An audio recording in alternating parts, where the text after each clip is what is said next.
Director of Grenadines Affairs, Mr. Edwin Snack, broke down in tears today when he saw the devastation wrought upon Union Island by Hurricane Beryl on July 1.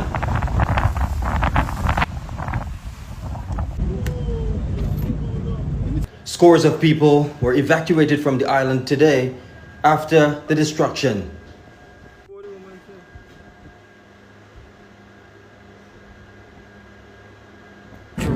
Last night we slept in a little concrete basin, and about 25 of us slept on galvanized with the sheets spread on there, and it was crazy, man. We had cockroaches on our foot. It was cold and wet. These are the same clothes I have on since the hurricane hit yesterday. No change, dirty, everything is. That's how it is, man. I said, just imagine, stove flying in the air, house flying, lifting up, tearing apart, and just go in the wind, just like that. Cow flying too. Just imagine. It was a rough day, man. I tell you, the whole place gone. It just strong. The wind was so bad. I want something go down to the alley and things, some wind and some stuff and thing. My roof just take all the roof around me, just gone. Where were you? When we were here yesterday, we saw people helping people up to the hospital who had their foot, who got trapped in their house actually, and had big gashes on their foot. And one person, I think they say he got a galvanized. He was trying to rescue his father, and the galvanized probably came down and gashed him across the chest. He floated out with the helicopter this morning, but they couldn't come yesterday for him. And it's quite a bit of elderly people went up there. Bad cuts all here, all on their legs and whatnot. You see some of them this morning and trying to get off the island to get for a medical. Is what many residents said. One News SVG's Damien McTeer went to the area to see the destruction firsthand.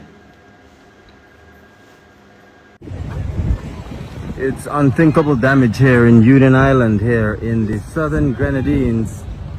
We don't even know where to start describing nothing short of apocalyptic.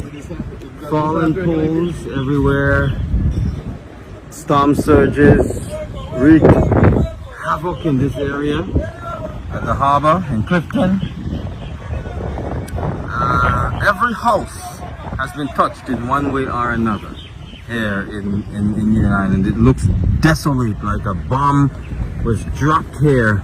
Of course, the locals are trying to get out. The fast ferry is here, the broth is here, and another vessel is on its way to try to evacuate people from this area. There are emotions, people are crying. It's a really heartbreaking situation here in Union Island, here in the southern Grenadines, as in the aftermath of Hurricane Beryl. This is the main road here in Clifton, Union Island, and we're going to take a walk through this very apocalyptic scene. Hello. All right. And of course, people are trying to get out, people are trying to evacuate. Yeah.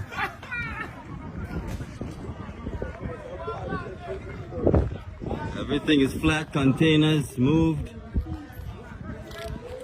power lines are down. It's really an unthinkable look here, Clifton, and this is just one section.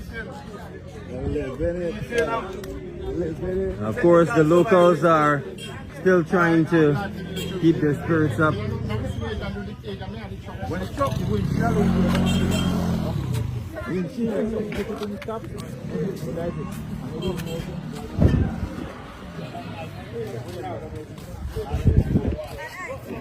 Why is that you getting? I sleep in bed. We can't sleep on no chair tonight. You want a bed in a boss? You want a bed in a? Come with the shelter, the shelter. Come with the shelter. Help me out, man. Help me out. Help me out. Some people by the shelter. Help me out to one man. Help me out to one man. Don't do nothing. Unimaginable what really took place down here at Union Island. Bring a belly boat. Bring a belly boat. We're not standing on 5 person from here. You can't see no man. Now you have to say we have some problem.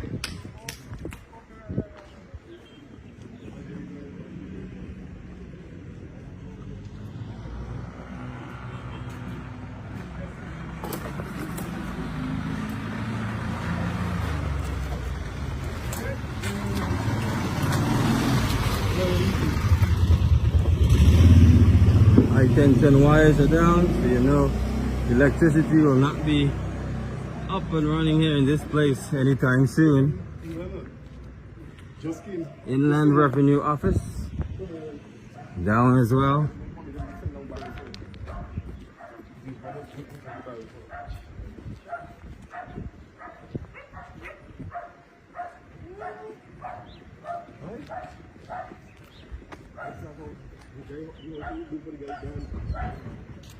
This is quite a scene here in Clifton, Union Island.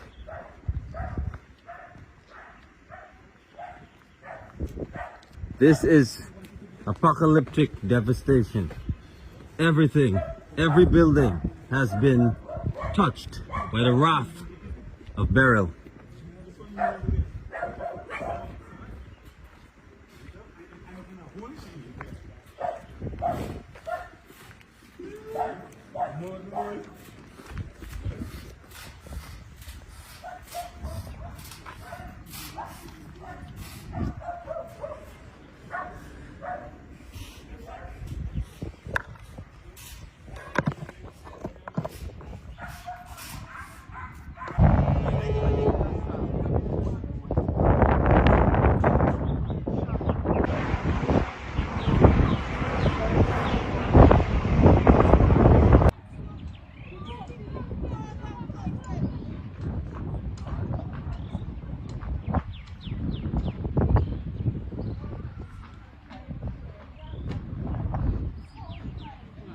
That me point clearly. But people not cook it.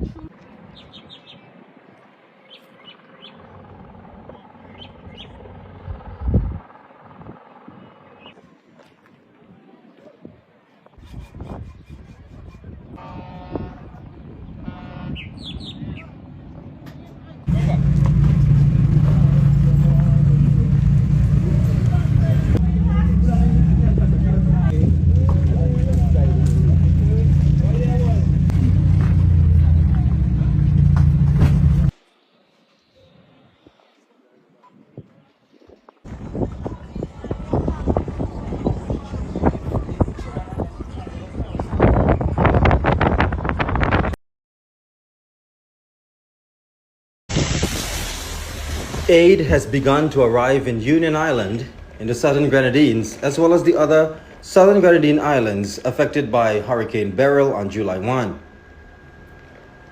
Scores of people decided to stay on the island while others have left. For many of those staying, they're leading the charge in the cleanup process.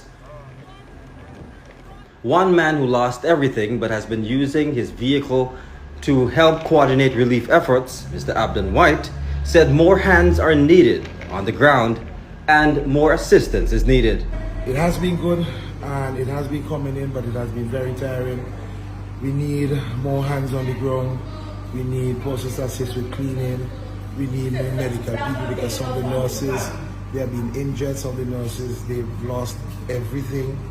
So when you have nurses losing everything, first responders, police, because the island has nothing. We've either 100% of our building is either partially damaged or it's a total loss. So I myself, I've lost everything. So.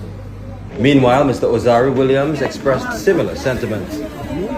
They would need like tents for sure because most of the roof exposed. They need dry clothes because they lose most of the clothes. Some wet, I see people washing and hanging out the clothes, start to recuperate themselves. But they more say they don't have no roofs over their head and probably the tanks are damaged. And if you don't have no roof, they ain't gonna have no water. So water gonna be a problem in the next coming days. They need light. In the night it's very dark. There have been reports of looting and stuff like that on the island. So there have been reports of looting on the island, and more like that, they need more security. And I've been seeing one thing to the roads and them need to be clean. There are a lot of debris on the island, like in the mountains and things. I think they need a plan, like for either to recycle them, because I think they worth a lot of money, millions of dollars on the floor. Like the aluminum, I think they could recycle them and sell them and put back the money to the island and stuff like that. They need things on the ground, you know, plants, and they need shelter for sure, like tarpaulin to put over the roofs and all them stuff. All right. Since you've been here for the last 3 days, what have you been seeing coming in? Like there have been a lot of aid, no lie. I think there's been a lot of aid coming by air for sure. A lot of water. The guys have been driving around distributing food to the people who stay at home, who not in the shelters, who in downstairs and who probably just have a part of the roof. They've been giving them food like milk, you know, sardine, tuna, beef, macaroni, oil, you know, stuff like that, and dry food. They've been giving them as powder milk too, so they could make tea and cocoa to go with it, etc.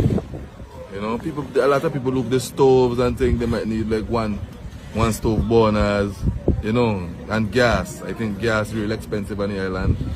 You know, if they could provide like generators and things for people to do more charging of the cell phones, and you know, because some people need some things to distract them, you know, entertain the mind and things like that. Right? Prime Minister Dr. Ralph Gonsalves announced today a duty-free concession on relief items. We're going to have duty-free concessions on 100% waiver of all import duty, VAT, custom service charge on some critical items. I'll name them: chainsaws, jackhammers, generators, water tanks. For One News SVG, I am Damien Macchia.